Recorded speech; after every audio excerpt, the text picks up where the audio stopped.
LDF Edathiruthy panchayat committee തെരഞ്ഞെടുപ്പ് റാലിയും പൊതുയോഗവും നടത്തി. ചന്ദ്രാപിന്നി മേഖലയിൽ നിന്നുള്ള റാലി, ഹലുവ തെരുവിൽ നിന്നും എടത്തിരുത്തി മേഖലയിൽ നിന്നുള്ള റാലി എടത്തിരുത്തി ബസാറിൽ നിന്നും ആരംഭിച്ച് പുളിഞ്ചോട് സെന്ററിൽ സമാപിച്ചു. തുടർന്ന് നടന്ന പൊതുയോഗം CPI സംസ്ഥാന എക്സിക്യൂട്ടീവ് അംഗം VS സുനിൽകുമാർ ഉദ്ഘാടനം ചെയ്തു.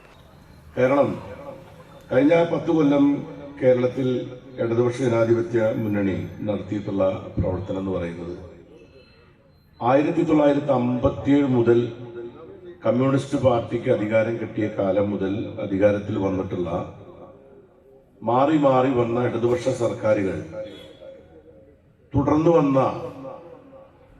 ഒരു നവകേരള സങ്കല്പം നമുക്കുണ്ടായിരുന്നു.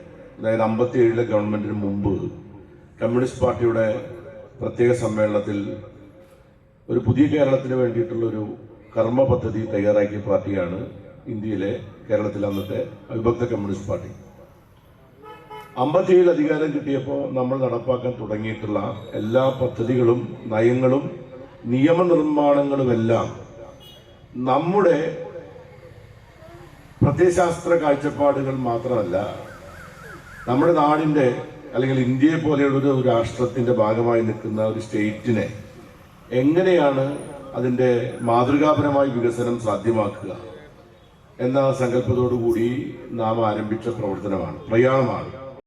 PK ഷാജു അധ്യക്ഷനായി. സ്ഥാനാർത്ഥി KK വത്സരാജ്, നേതാക്കളായ KV രാജേഷ്, മുഹമ്മദ് ചാമക്കാല, VK ജ്യോതി പ്രകാശ്, മഞ്ജുള അരുണൻ, AV സതീഷ്, ഷീന വിശ്വൻ, CB അബ്ദുൾ സമദ്, ബൈന പ്രദീപ് തുടങ്ങിയവർ സംസാരിച്ചു.